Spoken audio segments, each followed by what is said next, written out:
Hello and welcome to episode 2 of the Gunners Town podcast. This is the first of the new breed of podcasts that we're doing in which we actually have some football to talk about.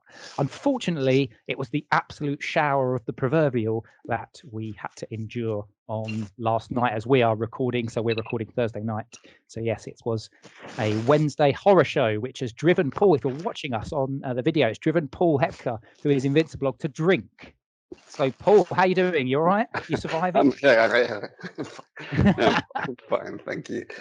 Yeah, I stocked up for lockdown and I thought I had enough booze to get me through until I'm allowed to leave my house, but Arsenal put a severe dent in my liquor cabinet, which is there on the right, so I might need to go. Put more dents. They're going to put more dents. We just Yeah, know that. I have So, and I have a particularly with the feeling games all condensed as much I as have they a are. feeling But that's yeah, true. Yeah. we're going to hopefully get through some therapy tonight. Then the three of us, and to join us in this trio is Mike McDonald. Mike, how you doing? You all right?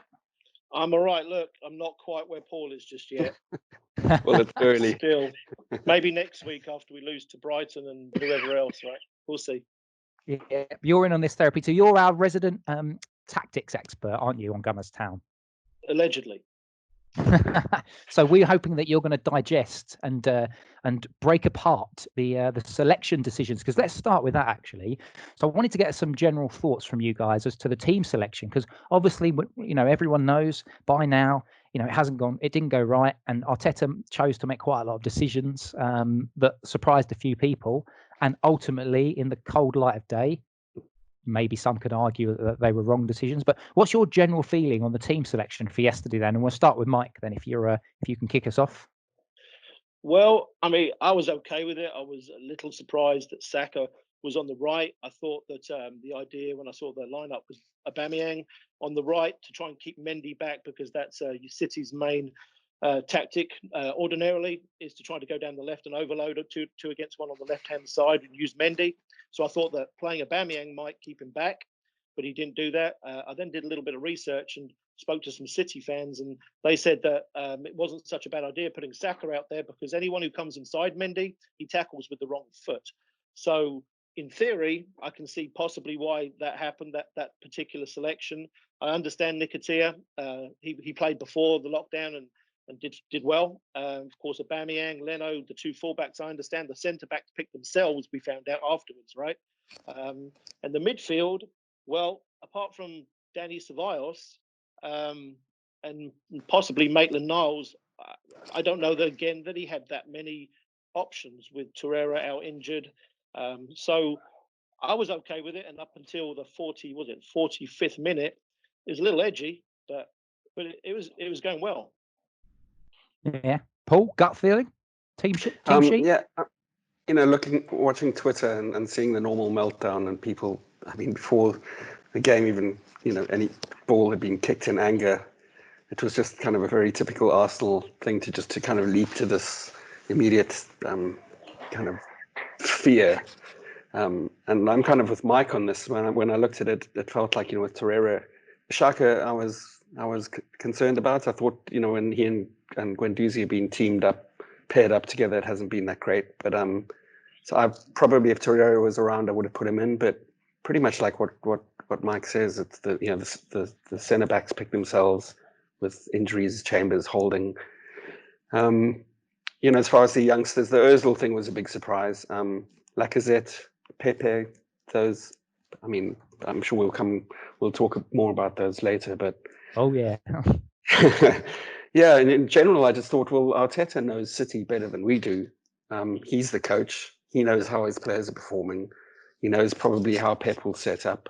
The Pep's also got tricks up his sleeve, and so I figured, look, just let's go with Arteta. I mean, I think before the lockdown, before the pandemic kicked in, he was doing well. I thought, there were a couple of draws and then he started winning, and the team started looking like a team again. And I think we were really, really,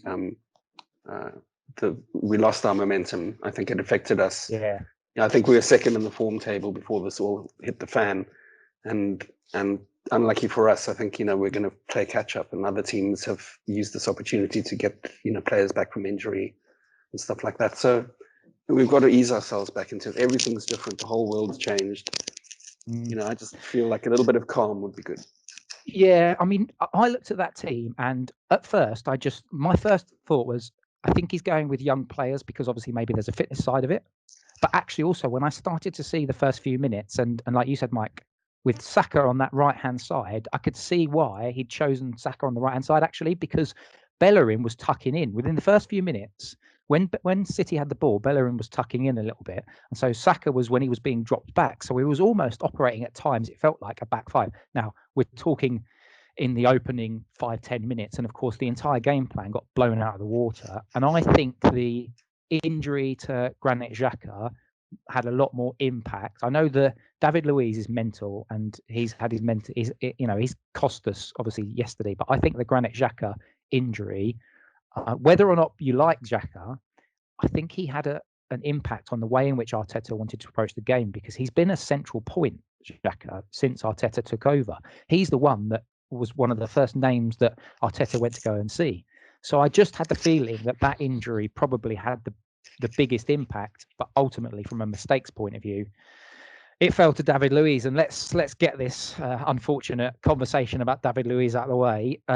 Thoughts on, I'll start with you, Paul, thoughts on his performance in general, what we're getting from him and what we've got from him this season, and then also the bizarre post-match interview which he gave.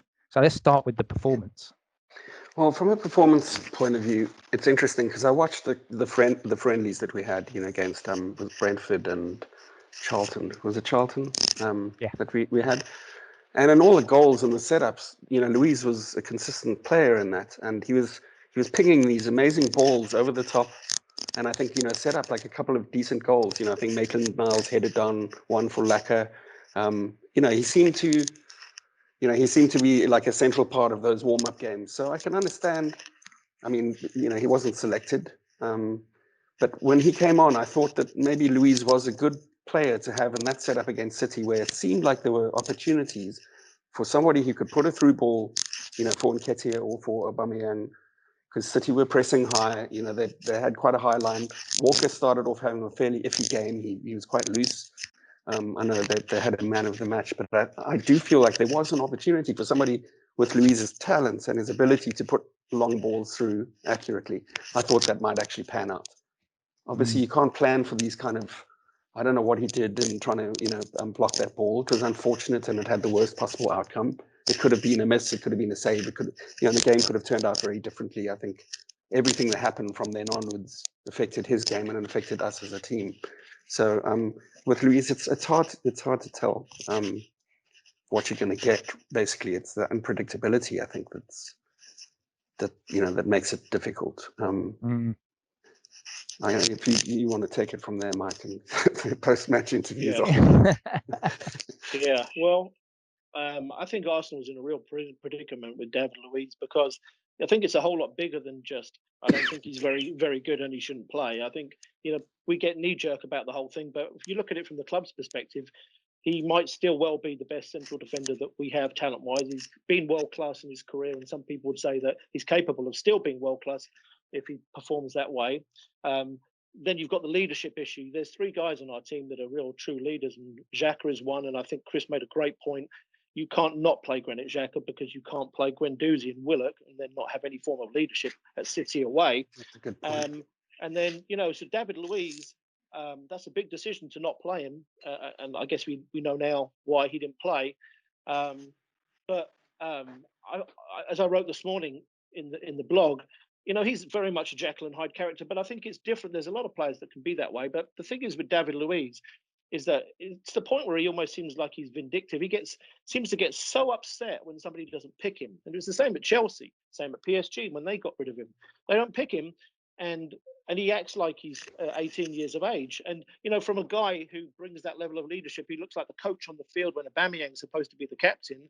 Aubameyang, we all know, probably shouldn't be the captain. That's fine. But he can be such a clear influence, hence why Arteta probably wants to get that out of him, you know, and wants to keep him because he sees there's such an upside. But you roll the dice, don't you, Chris? It's just every once in a while, and it seems to be more frequent as he's getting older, he decides to act like a child, and when he doesn't like a decision, I read, I don't know if you guys have also read, there's extended quotes on his interview yesterday saying he didn't like the setup.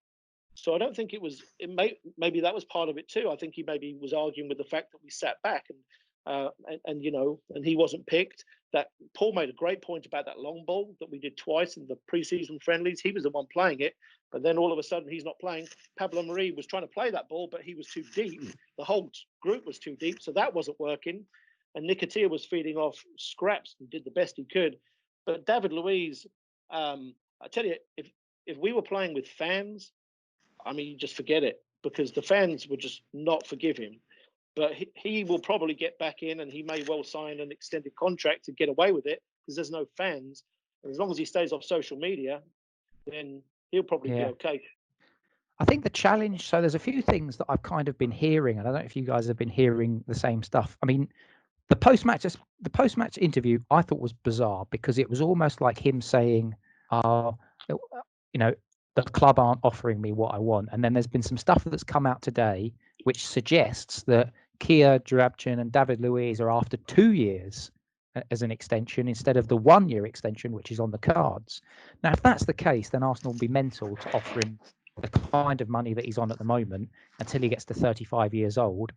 And if he has peaked already, and he peaked at Chelsea, and he's on the decline now, why on earth would we want to just tie ourselves? We've already got a hangover from the Mesut Ozil situation.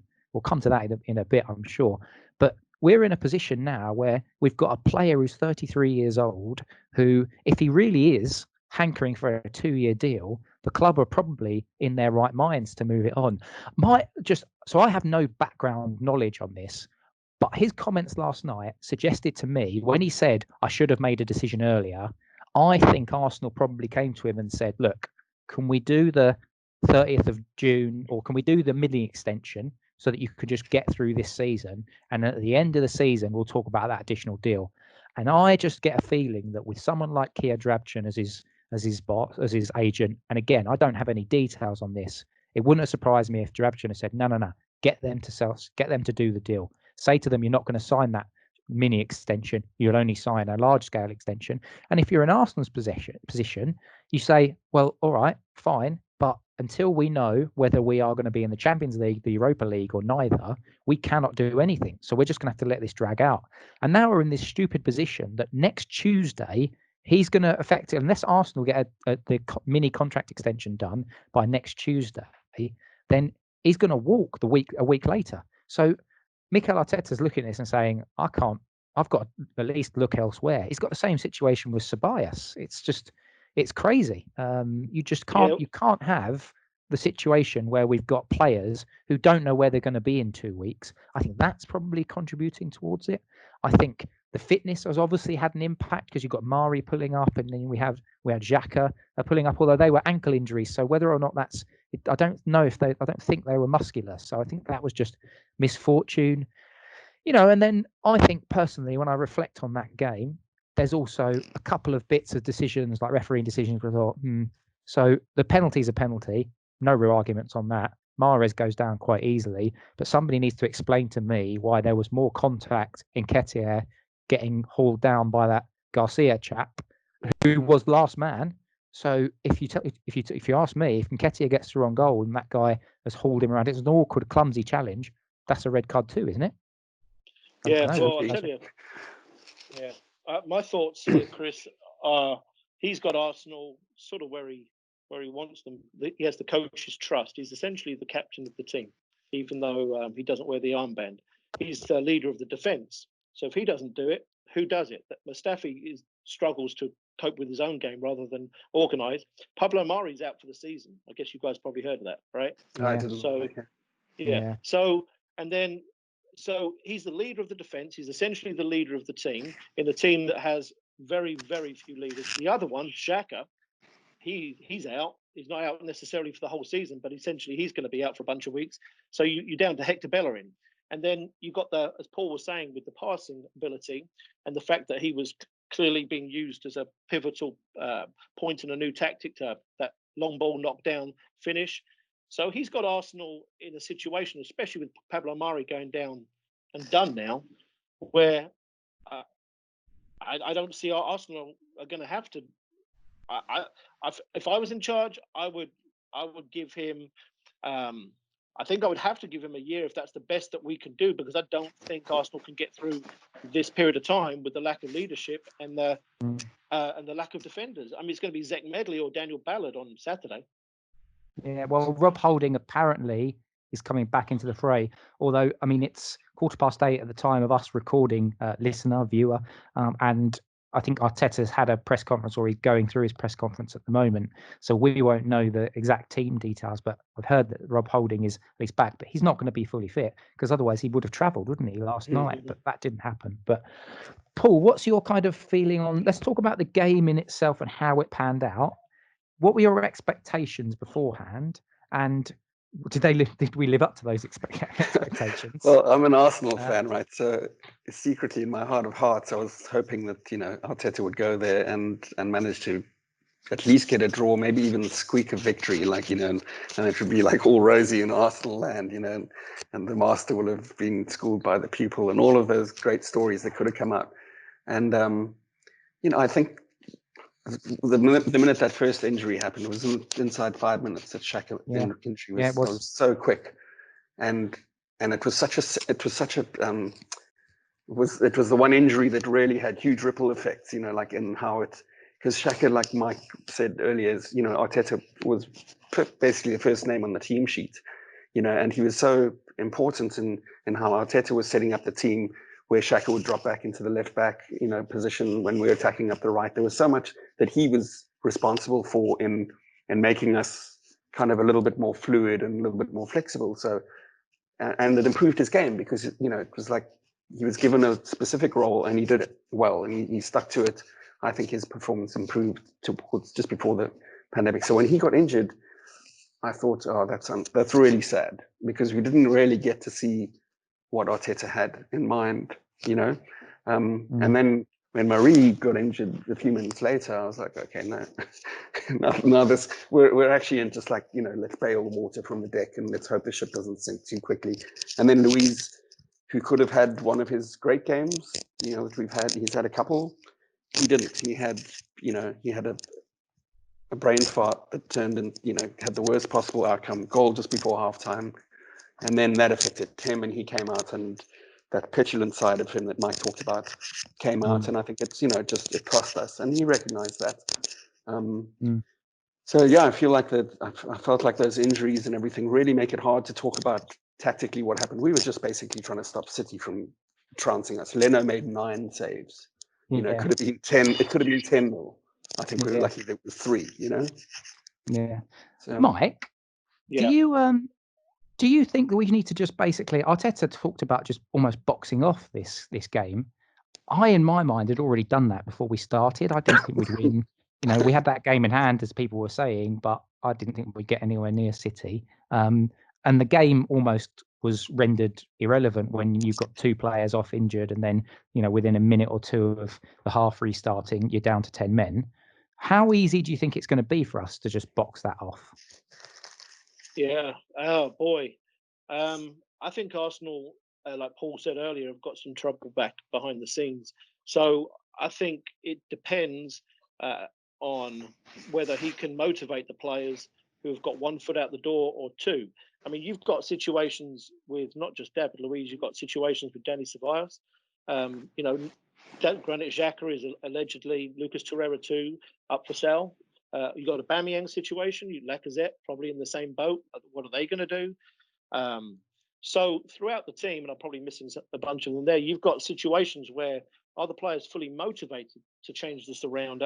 And for as much as we see the need for us to get Europa or Champions League for the sake of money, for the sake of buying players, because we're not going to win the Champions League, I don't know if the players really are motivated to do that. And you know, they're different to us. I would say, just on the back of the tactics, there was one other thing that I noticed that I felt sorry for Joe Willock. He did a fabulous job at pressing and trying to block passing lanes, but because he's playing Manchester City, he looked like a headless chicken running around. I think he did a fine job there. However, I don't know if anyone noticed, but we played a 4-2-3-1 and he was the attacking midfielder. But when we defended, we didn't play in that system. We played a 4-3-3 and he tucked back on the right side of Guendouzi, I suppose, as a central right midfielder. So he was doing two jobs. And so people criticizing him for not finding his position so we could find him, I think that was a little bit harsh, even though that's something he needs to work on anyways, his positioning as an attacking midfielder. But he was the link, and he wasn't there because he was doing two jobs. That's a lot of thoughts, Chris. Sorry. Yeah, that's fine. You know, No, it's good. Let's talk about Guendouzi. Can we have a conversation about Guendouzi? Because I'm starting to wonder why, if I'm honest. I'm just going to leave it there. Why? For me, I mean, Guendouzi, I think he has the simplest problem is he needs to cut his hair. And I'm just saying that in the sense that he doesn't have a situational awareness. You know, there's so many good things about Guendouzi, but he gets himself into trouble all the time because of a lack of awareness. You know, he has a tendency to try and get the ball, turn it, you know, and body check, come between him and the person who's trying to get it off of him, and then fall over it and you get the foul, you know, play that. And if he gets away with that without the foul, you know, but it always takes this kind of 180 degree turn, and he always turns into trouble, you know, and he doesn't pick the quick and easy pass. He it's Ramsey did it for a while. You remember like before in that season where Ramsey was really shit, where he just kind of had a turning circle of like a truck. You know what I mean? He used to get the ball and it used to be like a 5-part turn before anything happened, you know, so it was the opposite of what like a Fabregas would do before the ball even gets to his feet. He knows who's around him and where his guys are. And it's one touch or one, you know, it'll open his body or close his body down and the pass happens. With all of our midfielders in this last game, that didn't happen. And so those transitions where you've only got a half a second of opportunity where you can get City off guard. I felt like our midfielders, out of inexperience, out of bad habits, you know, and perhaps, I don't know what else, but they just didn't use that little tiny window that they had to see that Aubameyang is free. Hit, you know, do a bisecting long pass and he's in on goal, or Nketiah, or, you know, pass it out wide and run. They just missed those little windows so often. Yeah. You know, and I mean, it's a game of margins. It's really small margins, you know. Yeah. Go on, Mike. Yeah, I just wanted to add to that. Paul's dead on. You know, tying his hair back. We've been talking about that at Gunners Town for over a year now. Just simply having the coach tell him to tie his hair back, and he would have better peripheral vision. But it goes beyond that. And Paul's right. The entire Arsenal midfield don't scan. And you know, I'm a coach, and I've been teaching this for years, and it's hard to teach an adult this. It's almost too late. You have to start when they're very young, and you have to teach them to scan for colour. Not players, but you tell them to check their shoulder and look for colour. And our midfielders don't do that. On top of that, if you watch City's midfielders and you watch our midfielders, the other thing that doesn't happen at Arsenal is they don't move as the ball is moving. So when City, you know, player A is passing to player B, player C and D are moving into position, so there's a one-touch option. We don't have that at Arsenal. Ordinarily, it doesn't happen, and especially yesterday. Gosh, when you're playing Manchester City and you get pressed, you have to have a one-touch option. So then Guendouzi is a classic example, and Danny Ceballos too. They just get caught, they hold on to it, they turn, they twist. But with Guendouzi, I almost think that he prefers playing that way. And I don't know him, so maybe this is a bit of a long shot, but I see like the hero in that guy. I think he likes to be the hero. I think he likes to do things the hard way. Hence why I think when the chips are down, people say get Guendouzi on the field because he seems to step up when the game's going hard. Yeah. And so there's too many Arsenal players. If I had the chance to coach Arsenal, it would never happen. But if I had the chance, I would try to make the players individually more effective. Pepe is exactly the same way. Never runs behind the defense. Always wants it to feet, so he attracts a crowd. Everything's too difficult. And these are talented players. So maybe in time, individually, they'll get better. But we are a team full of players that make this too difficult. Yeah, I think for me, my problem as well with Guendouzi is his positional sort of discipline at times drives me nuts. And that's cost us, certainly it's cost at times last season. He lost his place last season, but actually also at times this season. So it's certainly something that we need to look at. But interesting that you say sees himself as the hero. One person who is not the hero at the moment is Mesut Ozil. So let's have a conversation about him for a few minutes before we talk about the Brighton game, before we wrap up today. What's your gut feel on what is going on there? Paul, start with you, mate.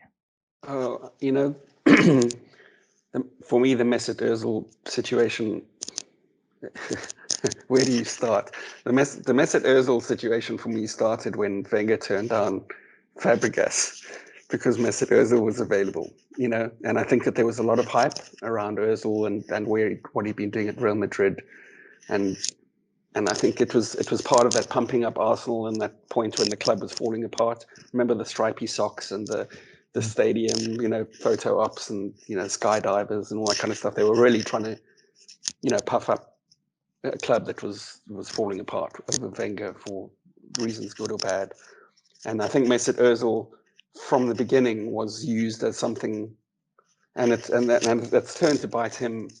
It wasn't his fault. We made him that way. It's like Thomas Dolby says, you know, she's an airhead, but it was us made them her that way. Anyway, so what I'm saying is that Ozil inherited a kind of a god position in this club that made the expectations, I think, too high. I personally don't feel like he's ever really earned the kind of legendary status that he arrived with. You know, I've never felt that he's really lived up to his potential with us.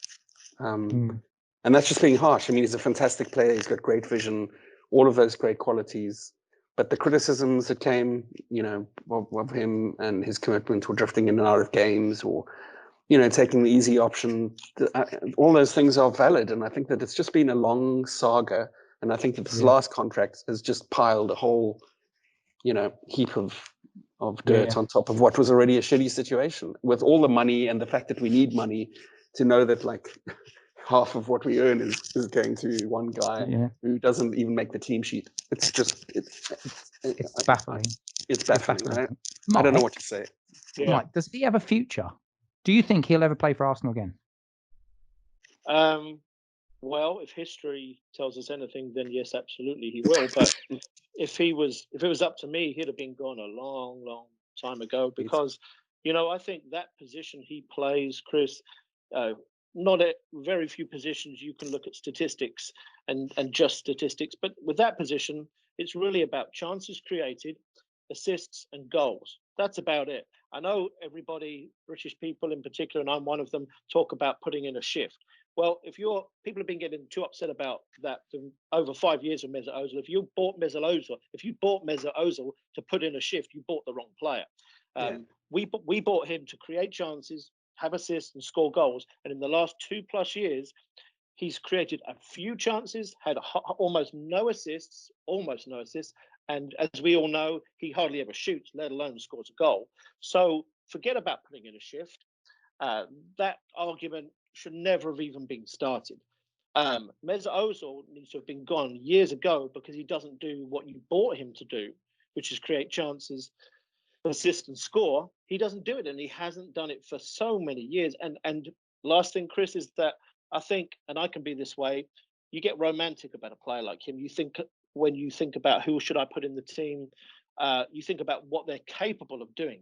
Well, he is such an aesthetically pleasing player to watch, isn't he?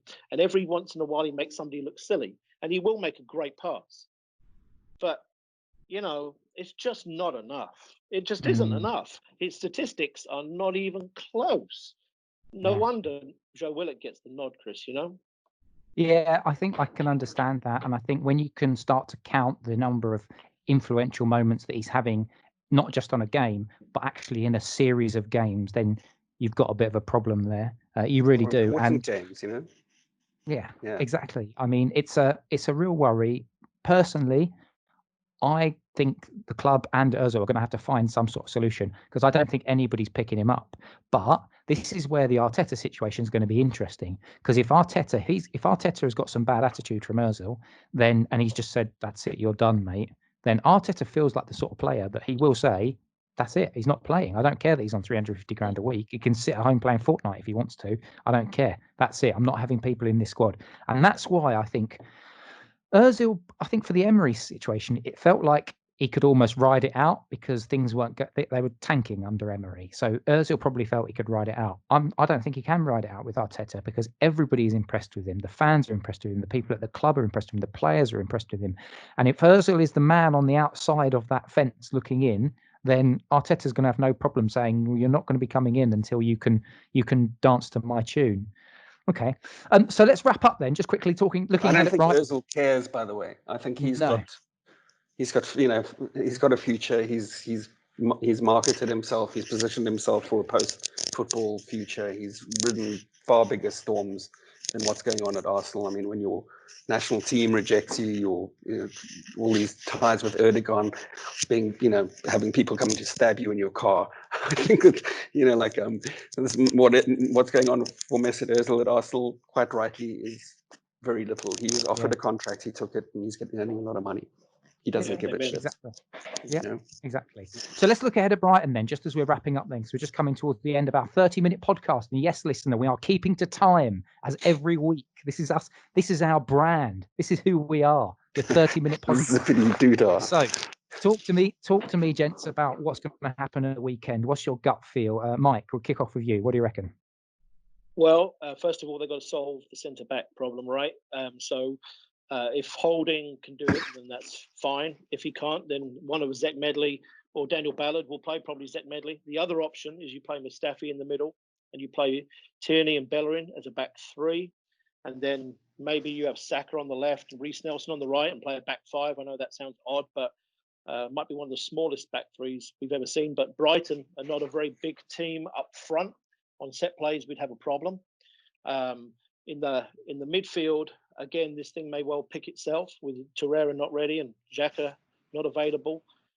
Again, is Ceballos got his head right to start?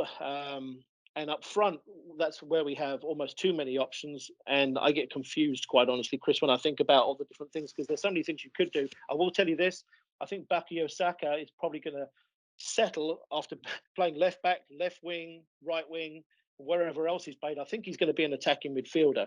And that's something I found out today, that he's actually been practicing as an attacking midfielder. So maybe we see that against Brighton, and Aubameyang has to play because we lack goals.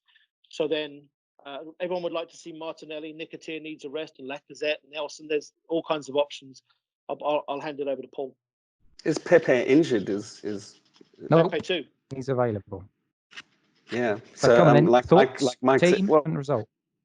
If I'm not mistaken, Brighton, they're kind of a possession-based team, right? They're happy with the ball. So that's going to be interesting for us. I think our tactics of sitting kind of deep, against City didn't really work. And with the defense that we've got, as shaky as it is, maybe our best form of defense is attack. And to go for an attacking lineup, and that might be playing into their hands, but I think it's probably our best chance. They're not great on set pieces. We need to exploit that. I mean, once again, I think we had a few corners against City that they didn't get past the first man. It's kind of stuff when you go like, it's a professional footballers earning hundreds of thousands of pounds a week. Like, you've got to, surely there's certain basic things that you've got to be able to do. I mean, I watched the game before. Sorry, I'm going a bit off course here, but in the game before, I was watching Grealish and whoever else was in Villa just knocking these corners. Like they found a man like every single time. It was. How do we get that? Because we didn't have any shots on goal against City. No shots on target. We got to. I mean, to score, you've got to get some shots on target. So we've got to get back into attacking football. I mean, fucking around at the back and in the midfield right now, nothing's reaching. Aubameyang with 13 touches in the first half against City. It's like, those are Walcott numbers. It's not good. I think that's what we need to sort out. I think what I would say is I think this has given him this game, again, if he can just box it and almost start from afresh, this is a game where the opponents are not as, City are one of the best two teams and they're miles ahead of everyone else. So we know that. That's fine. I think this gives an opportunity for rotation. I think he probably always intended to do a bit of rotation. I suspect that's why Pepe didn't play. And I think the reason why Pepe didn't get more time, like people have made a bit of a noise about this, I've seen on the socials today. But once we've got two injuries, you can only make all those three subs at once, can't you? For the 4, 5, and 6. Sorry, 3, 4, and 5. Well, you're allowed three bats. So that's 2, exactly 1, or 5 at once if you want. So my gut feel is that he will rotate. I think people like Pepe might come in. I think Aubameyang central has got to be a thing, and I think we might even see Martinelli. So I think there'll be a little bit of movement. You've got Nelson as well. that could be an option. But just as we wrap up, then give me a prediction, lads. Let's do a prediction before we say adieu for another podcast. Paul. Okay. Well, I think I'm hoping for a 2-1. Reverse the damage that they inflicted on us at the Emirates in December. That'd be nice. I think a draw might be on the cards, like 1-1 maybe. Right. I think we'll win 3-2. Yeah, I've got a weird feeling. I'm normally Mr. Negative, but I've got a weird feeling it's got a 3-1. This has got a 3-1 on it, so I might even put a cheeky pound on it. Never know. But cheeky pound, lads, a cheeky pound, lads. It's been really, really good chatting to you as always. Thank you very much for coming on. And we'll be back on the Gunnerstown podcast next week with a couple more editions. But until then, thank you very much, gents, and we will catch you soon.